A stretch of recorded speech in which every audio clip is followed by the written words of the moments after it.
शाम को काशी को पिक करने लक्ष्य हॉस्पिटल आया। काशी अपना काम खत्म कर बाहर आई। लक्ष्य को पार्किंग लॉट में देख उसे एक बड़ी सी स्माइल दी। फिर उसके पास जाकर बोली, हेलो। लक्ष्य उसे अपने सीने से लगाते हुए बोला, हाय स्वीट हार्ट। लक्ष्य की परफ्यूम इतनी अच्छी थी कि काशी का मन नहीं कर रहा था उससे दूर हटने का। मिस्ड यू, लक्ष्य ने कहा और काशी के गाल पर किस किया। काशी शर्माते हुए बोली, मिस्ड यू टू। लक्ष्य उसे गाड़ी में बिठा अपने साथ एक खली अपार्टमेंट में ले गया जो बिल्डिंग के टॉप फ्लोर पर था। हम यहाँ क्या कर रहे हैं? काशी ने पूछा। मैं शादी के बाद उसी घर में नहीं रहना चाहता। वो एक बैचलर फ्लैट है, तो सोच रहा हूँ ये घर ले लूँ। अगर तुम्हें पसंद हो तो, लक्ष्य ने कहा। काशी आंखें फाड़ लक्ष्य को देखने लगी। क्या हुआ? लक्ष्य ने पूछा। इतना बड़ा घर? काशी ने पूछा। सिर्फ 4 बेडरूम है और एक होम थिएटर। किचन और डाइनिंग रूम भी है, लक्ष्य मुस्कुराते हुए बोला। एग्जैक्टली ये घर बहुत बड़ा है, काशी ने कहा। लक्ष्य काशी को अपने पास ला, बोला, जब हम दोनों के पेरेंट्स आएंगे तो इतना बड़ा घर भी छोटा पड़ेगा। और जब हमारे बच्चे होंगे तब। इससे पहले के लक्ष्य कुछ कहता काशी ने उसके होंठ पर उंगली रख दी। लक्ष्य हंसते हुए बोला, ठीक है अभी उसकी बात नहीं करते लेकिन मैं चाहता हूँ तुम्हें सारी खुशियाँ दूँ। तो ये मेरा पहला गिफ्ट है, शादी के बाद हम यही रहेंगे। अब बताओ घर कैसा लगा? काशी लक्ष्य से अलग हुई और घर अच्छे से देखने लगी। काशी को ये घर तुरंत पसंद आ गई। काशी ने कहा, आई लव इट। काशी को फिर से गले लगा लक्ष्य ने कहा, आई लाइक यू, और उसके होंठों को चूमने लगा। काशी वही जम गई। उसने एक्सपेक्ट नहीं किया था कि लक्ष्य उसे ऐसे किस करेगा। ऐसा भी नहीं था कि काशी को किस पसंद नहीं आई।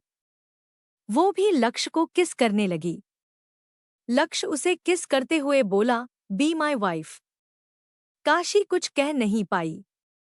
काशी अच्छे से जानती थी कि लक्ष्य की शादी सुहानी से होगी। पर अब काशी भी कंफ्यूज्ड थी। पिछले कुछ दिनों में काशी के दिल में लक्ष्य जगह बनाने लगा था। धीरे धीरे लक्ष्य उसे अच्छा लगने लगा था। काशी, लक्ष्य ने कहा।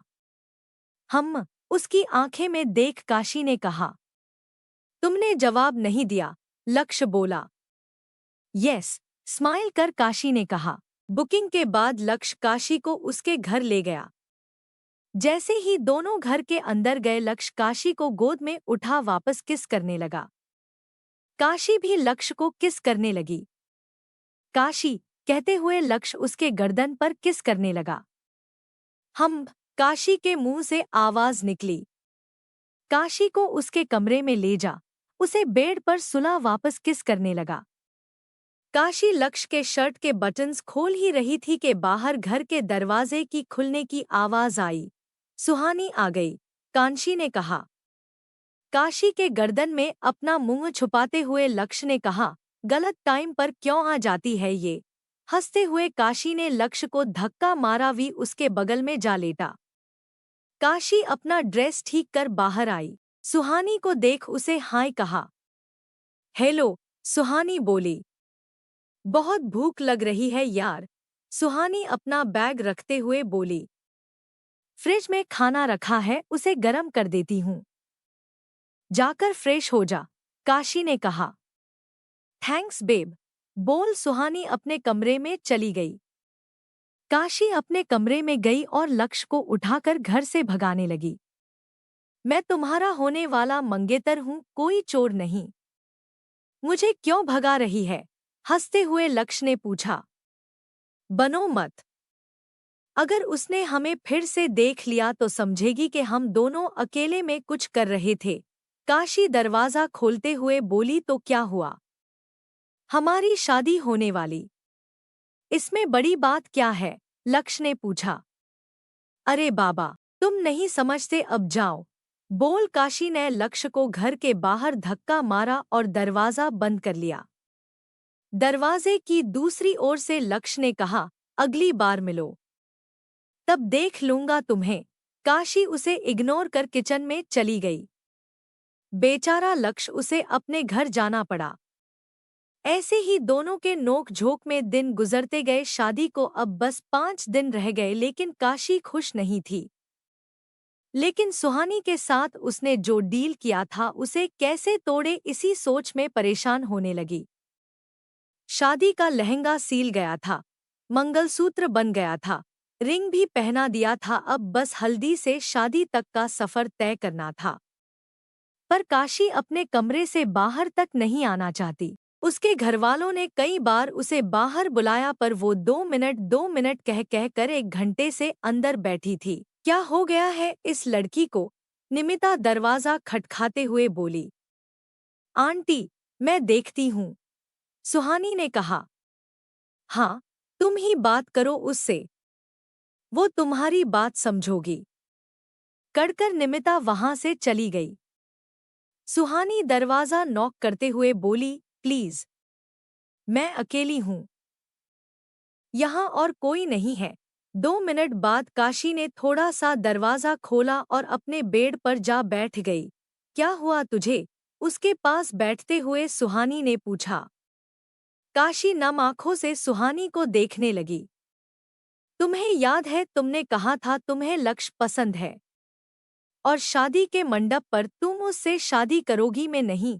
काशी ने पूछा। हाँ, अच्छे से याद है। लक्ष्य जैसा पति किसको नहीं चाहिए? कितना ख्याल रखता है वो तुम्हारा। सुहानी बोली। तो तुम उससे शादी कर लो, काशी खिड़की से बाहर देखते हुए बोली। काशी को 1 सेकंड लगा कोई दरवाजे के बाहर खड़ा है, इसलिए पलट कर देखा, लेकिन कोई नहीं था। किसे ढूंढ रही है? सुहानी ने पूछा। कुछ नहीं, कर लो लक्ष्य से शादी, काशी बोली। ठीक है, पर इतना सैड क्यों है? सुहानी ने पूछा। काशी ने उसका कोई जवाब नहीं दिया। बोल न काशी, सुहानी ने पूछा। एक बात कहो, काशी बोली। बोल, सुहानी ने कहा। मैं भी लक्ष्य को पसंद करने लगी हूँ, काशी ने लगी। काशी ने आगे कहा, सुहानी, मैं जानती हूँ तू उसे पसंद करती है, लेकिन मैं भी उसे पसंद करने लगी हूँ। जब भी उसे देखती हूँ धड़कने तेज हो जाती है, मन करता हमेशा उसके आस पास ही रहूं। वो मुझे हमेशा हंसाता है, खुश रखता है। सुहानी की स्माइल और बड़ी हो गई। क्या हुआ? तू क्यों मुस्कुरा रही है? काशी ने कहा। वो इसलिए क्योंकि मैं यही चाहती थी, सुहानी बोली। तो इस शादी में तुझे कोई प्रॉब्लम नहीं है? काशी ने पूछा। मुझे कुछ प्रॉब्लम नहीं है, सुहानी ने कहा। काशी ने रोते हुए सुहानी के गले लग गई। चल अब बाहर चलते हैं, सुहानी ने कहा। हाँ, 2 मिनट में आई, काशी ने कहा और बाथरूम गई। मेकअप अच्छे से लगा बाहर आई और सुहानी के साथ नीचे चली गई। नीचे लक्ष्य और उसके घरवाले भी काशी का वेट कर रहे थे। काशी को जब लक्ष्य ने देखा, अपनी नजर हटा ही नहीं पाया। अवंतिका अपने बेटे की बाह पकड़ बोली, तुम्हारी फियांसे है, शादी के बाद जितना देखना है देख लो, पर अब चलो, नहीं तो लेट हो जाएंगे। लक्ष्य झेप गया और घरवालों के साथ बाहर चला गया। घरवालों ने जानबूझकर लक्ष्य और काशी को दूसरी गाड़ी में आने को कहा। काशी शर्माते हुए लक्ष्य के साथ बैठी और घरवालों के गाड़ी के पीछे पीछे लक्ष्य अपनी गाड़ी चला रहा था। गाड़ी चलाते हुए लक्ष्य ने कहा, अच्छी लग रही हो। काशी स्माइल कर बोली, थैंक यू। काशी का हाथ पकड़ लक्ष्य गियर गाड़ी चलाने लगा। लक्ष्य के छूते ही काशी की धड़कनें तेज हो गई। पुणे पहुंचकर गणेश बाप्पा के दर्शन करने चले गए। वहां पूजा अर्चना करके शाम तक घर लौट आए। लक्ष्य और काशी ने अपना नया घर घरवालों को दिखाया। घरवाले बहुत खुश थे दोनों के लिए। घर ऑलमोस्ट तैयार था, बस फर्नीचर का आना रह गया था। पुणे से लौटने के एक दिन बाद हल्दी की रस्म हुई। काशी के बाकी कॉसिन्स भी पहुंच गए। हल्दी की रस्म धूमधाम से हुई। अगले दिन मेहंदी और संगीत का रस्म रखा गया, जिसमें बड़ों से लेकर छोटे बच्चे तक डांस कर रहे थे। काशी उसका डांस देख काफी इम्प्रेस्ड थी। उसने सोचा नहीं था कि लक्ष्य भी इतना अच्छा डांस कर सकता है। देखते ही देखते मेहंदी की रस्म और डांस परफॉर्मेंस भी खत्म हुई। अगले दिन शादी थी। सुबह से घर पर हलचल मची थी। फार्म हाउस में शादी रखा था और धूमधाम से सजाया था। पंडित जी के बुलाने पर दोनों मंडप पर जा बैठे और मंत्र पढ़ने लगे। कुछ देर बाद वरमाला पहनाया गया और लक्ष्य के काशी की मांग भर दी। दोनों की शादी संपन्न हुई और बड़ों का आशीर्वाद लेकर सबसे गले लगाया। रिसेप्शन के लिए तैयार होने लक्ष्य अपने कमरे में जा ही रहा था कि किसी शख्स ने उसे रोक लिया। आपको काशी पर पूरा भरोसा है ना? आप कौन? लक्ष्य ने पूछा। मैं उसी के हॉस्पिटल में काम करता हूँ। डॉक्टर संकेत, संकेत ने कहा। लक्ष्य को धीरे धीरे याद आने लगा, सामने बड़ा शख्स कौन है? इसने काशी के साथ ऑपरेशन किया था उसका। मैं उससे प्यार करता था लेकिन उसने मुझे रिजेक्ट किया। अच्छा हुआ रिजेक्ट कर दिया, वरना ऐसी लड़की के साथ कौन रहना चाहेगा? संकेत ने पूछा। तुम कहना क्या चाहते हो? गुस्से में लक्ष्य ने पूछा। ये वीडियो देख लो, सब समझ आ जाएगा, संकेत ने कहा और वीडियो दिखाने लगा, जिसमें काशी और सुहानी उसके कमरे में बात कर रहे थे। गुस्से में लक्ष्य दांत पीसते हुए बोला, तुम झूठ बोल रहे हो। मैं झूठ बोलूं या सच्चे? ये वीडियो तो झूठ नहीं बोल रहा ना? संकेत ने पूछा। लक्ष्य फोन लिए डेट और टाइम चेक करने लगा। ये वीडियो उस दिन की है जब दोनों पुणे जाने वाले थे मंदिर के दर्शन करने। लक्ष्य गुस्से में बेड पर बैठा हुआ था। तभी रचित ने कमरे में आके देखा तो लक्ष्य अभी तक रेडी नहीं हुआ है। तो रचित ने लक्ष्य से पूछा, तुम अभी तक रेडी नहीं हुए? 2 मिनट बैठ, में ठीक कर देता हूँ, कहकर रचित ने लक्ष्य के बाल ठीक किए, सूट के बटन्स लगाए और टाई बंधा। फिर लक्ष्य को अपने साथ बाहर ले आ स्टेज पर ले गया। उसके साथ काशी को भी स्टेज पर ले जाया गया। काशी लक्ष्य को देख मुस्कुरा रही थी लेकिन लक्ष्य ने कुछ नहीं कहा। रिसेप्शन में गेस्ट्स आए गए, गिफ्ट्स भी आए और खूब सारी फोटोज खींची। रात को जब रिसेप्शन खत्म हुआ काशी बोली, अब मुझे भी भूख लगी है, कुछ खाने चले? लक्ष्य ने कुछ कहा नहीं, काशी को अपने साथ फूड कोर्ट पर ले गया।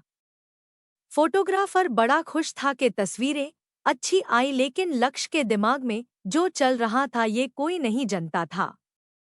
हंसी खुशी काशी अपने ससुराल चली गई। गाड़ी में बैठे काशी बकबक किए जा रही थी लेकिन लक्ष्य को सुनने में कोई इंटरेस्ट नहीं था। लक्ष्य के नए घर पहुंचकर दुल्हन का गृह प्रवेश किया और कुछ बची कुछ रस्में भी पूरी कर दी।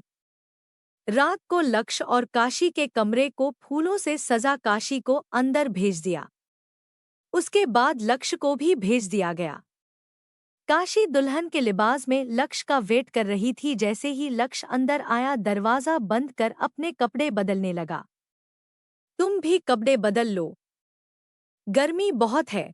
काशी लक्ष्य की बात मान कपड़े बदलने बाथरूम गई। जब बाहर आई तो देखा बेड पर लगी सारे डेकोरेशंस हट गए थे। सारे फूलों को बगल में रखे डस्टबिन फेंक दिया था। काशी हैरान थी ये सब देख। लक्ष्य को देखते हुए पूछा, क्या हुआ? लक्ष्य ने कहा, शादी करने गलती कर दी। ऐसे क्यों कह रहे हो? काशी ने पूछा। लक्ष्य उसकी आंखों में देखते हुए पूछा, एक सच बताओ, क्या स्टार्टिंग से तुम्हें मुझसे शादी करनी थी या धोखा देकर मंडप से भाग जाने वाली थी?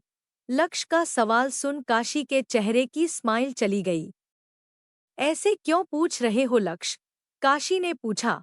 क्या तुम्हारी फ्रेंड सुहानी मुझसे शादी करने वाली थी? लक्ष्य ने पूछा और काशी के पास चला गया। लक्ष्य, तुम गलत समझ रहे हो। माना स्टार्टिंग में मुझसे शादी नहीं करनी थी, पर इससे पहले के काशी आगे बोलती लक्ष्य ने पूछा, तो ऐसा क्या हो गया कि तुमने से आज मुझसे शादी कर ली? सुहानी ने क्यों नहीं की? पूछने साथ काशी की पास आता गया और काशी पीछे पीछे हटती गई। तुम तो अब भी मुझसे दूर जा रही हो, लक्ष्य ने कहा। काशी के कदम वहीं रुक गए। काशी की आंखों में देखते हुए लक्ष्य ने कहा, शादी नहीं करती तो बेहतर होता। मेरी लाइफ तुमने बर्बाद कर दी, अब देखो मैं तुम्हारी लाइफ कैसे नरक बनता है। डॉक्टर काशी खन्ना, लक्ष्य ने सख्ती से कहा और बेड पर सोने जा ही रहा था कि काशी उसकी बाह पकड़ बोली, प्लीज एक बार मेरी बात सुन लो। अपना हाथ वापस खींचते हुए लक्ष्य ने काशी को देखा और कहा, मुझे छूने की गलती मत करना, तुमने वो हक खो दिया है। ये कहकर लक्ष्य बेड पर जा लेट गया। काशी की आंसू टपकने लगे। काश के माँ पापा ने जबरदस्ती नहीं की होती तो आज ये सब नहीं होता। न लक्ष्य से प्यार करती और ना ऐसे मेरा दिल टूटता, काशी मन ही मन कह रही थी। काशी पूरी रात बालकनी में ही बैठी रही, वहीं सो गई। सुबह की पहली किरण से उठी, फ्रेश होकर नीचे चली गई। वहां अवंतिका ने उसे गुड मॉर्निंग कहा और रसोई में कुछ स्वीट बनाने में हेल्प की। 2-3 रस्मों के बाद अवंतिका ने कहा, काशी अब ये घर तुम्हारा है। अपने घर और पति को अच्छे से रखना। हम शाम के फ्लाइट से बेंगलुरु जा रहे हैं, लेकिन फोन करते रहना। लेकिन माँ कल ही तो शादी हुई है। 2-3 दिन और रुक जाते, काशी बोली। रचित को बेंगलुरु में बहुत काम है बेटा। नहीं तो हम रुक जाते, अवंतिका ने कहा। काशी ने रचित को देखा। रचित ने हाँ में गर्दन हिलाई। ठीक है, अपना ख्याल रखना आप दोनों, काशी ने कहा। यस काशी, बोल, अवंतिका ने उसके माथे पर किस किया। तभी लक्ष्य कमरे से बाहर आया। गुड मॉर्निंग माँ, लक्ष्य ने कहा। गुड मॉर्निंग, शादी हो गई और रस्में भी हो गए। हम शाम के फ्लाइट से बेंगलुरु वापस का रहे हैं, अवंतिका ने कहा। इतनी जल्दी क्यों माँ, लक्ष्य ने पूछा। पापा को काम है, अवंतिका ने कहा। दोबारा कब आओगे, लक्ष्य ने पूछा। अगले महीने पक्का, रचित ने कहा। ठीक है, मैं आप दोनों को बहुत मिस करूंगा, बोल लक्ष्य ने दोनों को गले लगाया। उसके बाद रचित, अवंतिका चले गए। लक्ष्य दूसरे कमरे की ओर जाते हुए बोला, आज से ये कमरा तुम्हारा है, अपना सामान यहाँ शिफ्ट कर दो। काशी उसे देखती रह गई, पर लक्ष्य वहां से चला गया। काशी चुपचाप अपना सामान दूसरे कमरे में शिफ्ट कर वहीं सो गई। दोनों आज से अलग अलग कमरे में सोने वाले थे। काशी को अच्छा नहीं लगा, लेकिन लक्ष्य का दिल जीतने यो कुछ भी करने को तैयार थी। अखबारों और न्यूज़ चैनल में हर जगह लक्ष्य और काशी की तस्वीरें दिखाई दे रही थी। अब पता चल गया था कि लक्ष्य और काशी साथ में है, लेकिन सच्चाई कोसों दूर थी। अगले दिन काशी सुबह उठकर नाश्ता बना अपने लिए एक डिब्बा और लक्ष्य के लिए एक डिब्बा बना हॉस्पिटल चली गई। लक्ष्य जब उठा देखा काशी कहीं नहीं है, तो चैन की सांस ले रहा था। उसने नोटिस किया काशी ने उसके लिए नाश्ता बना रखा है। उस डिब्बे को वहीं रहने दिया और आमलेट बनाकर खाकर प्रैक्टिस के लिए चला गया। लक्ष्य अब हल्की एक्सरसाइज कर सकता था।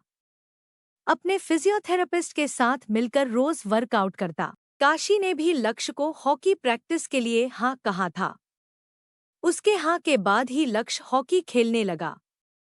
लक्ष्य के हॉकी एसोसिएशन में भी एक फिजियोथेरेपिस्ट है, जो सिर्फ हॉकी स्पोर्ट्समैन की मदद करती है। लक्ष्य को उसके साथ एक्सरसाइज करना था, क्योंकि उसके पेशेंट्स कम है, तो ज्यादा ध्यान दे पाएगी। काशी ने ओके कहा और मंजूरी दे दी।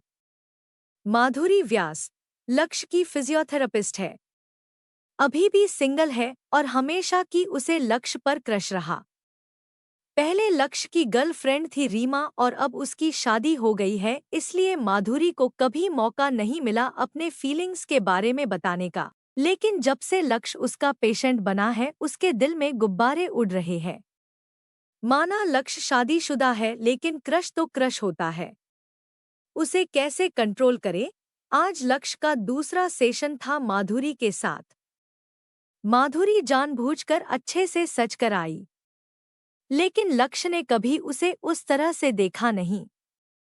लक्ष्य के अंदर आते ही माधुरी सबसे छोड़ उससे बात करने चली गई। उसके एक्सरसाइज में बिजी हो गई। लक्ष्य के साथ हंसते बात करते वक्त बिताया। भले ही लक्ष्य काशी से नफरत करता है, लेकिन कभी किसी तीसरे इंसान को शादी के बीच आने की गलती नहीं करेगा। नेक्स्ट पार्ट के लिए कमेंट करें।